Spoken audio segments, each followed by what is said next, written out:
when the masks came down, he was asking questions like, do we want to enforce these policies? Where is the data to back this up? When the vaccine mandates came down, he wasn't afraid to say, hold on a second, I'm not getting in the way of people's individual relationships with their doctors. That's not my job. If you want to get vaccinated, great. If you don't want to get vaccinated, that's up to you. So I saw a guy that wasn't afraid at a very difficult moment in history to say, I'm going to stand up for people's individual freedom. So when I hear things like, you said he was an authoritarian, and it sounded to me truthfully like you had a lot of personality issues with him. Maybe you guys just don't get along in the same way that a lot of people had personality issues with Donald Trump and felt like, character-wise, maybe he wasn't the guy for the job, or the way he approached the public wasn't the right guy for the job. But honestly, authoritarian or dictator, that's the furthest thing I think of when I think of DeSantis, because he was fighting against those policies. You want to talk to an authoritarian? Talk to Bill de Blasio. Talk to Gavin Newsom. Talk to people who were telling people, you need to do this or else. DeSantis wasn't doing that. He's not doing that. He's doing it on every other policy.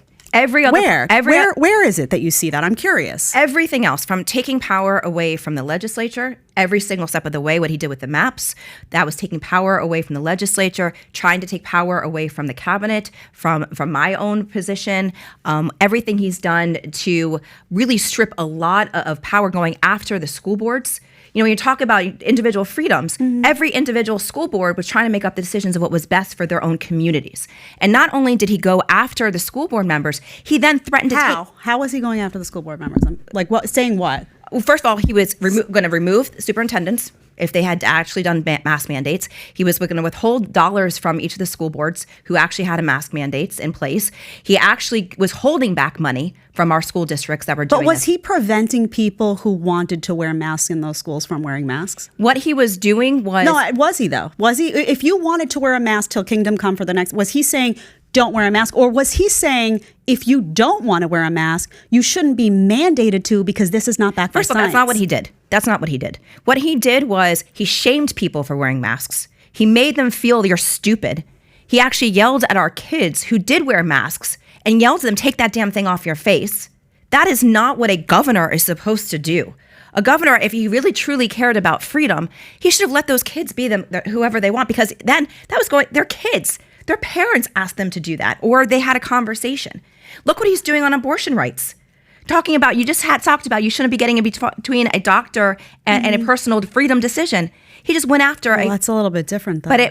Well, that's in your Abortion's perspective. Abortion's a little bit different because it involves a third person, though. You have to acknowledge that, right? No. I mean, wherever you sit, listen, I support exceptions for rape, incest, life of the mother. We can have that debate all day long about abortion, but the reality is that there is another person involved that's living inside a woman. So that's why that's why that's not an individual decision between a woman and her doctor, in my view. That's a decision between a woman, her doctor, and there's a person. Can I just ask both of you guys a question? Because what I get tired of is whether you're on the left and you're calling a DeSantis or a Trump an authoritarian dictator, or whether you're on the right, you do the same thing for Obama or de Blasio.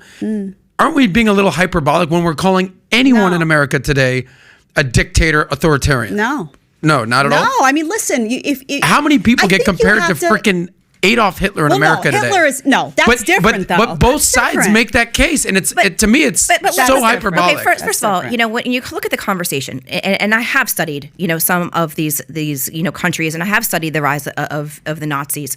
What do? They went in and they tried to make it more difficult for people to vote. They went in and they made it more difficult for people to protest.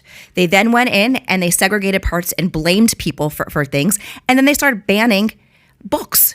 This is what is happening in Florida. We have a list of books. Where? He's banning people from protesting in Florida. You're not allowed to protest in Florida? Did you watch the law that passed 2 years ago where he's made it more difficult for people to protest? People protest in Florida peacefully all the time. Peacefully, yes. And what you shouldn't be protesting violently. Well, you should never be violently doing that. But what he's done is said, if you are protesting, like somebody who's in a car, if there's a protest, you can run through them. And if a violence happens or if something happens and breaks out in some of these protests, everybody around there can be arrested.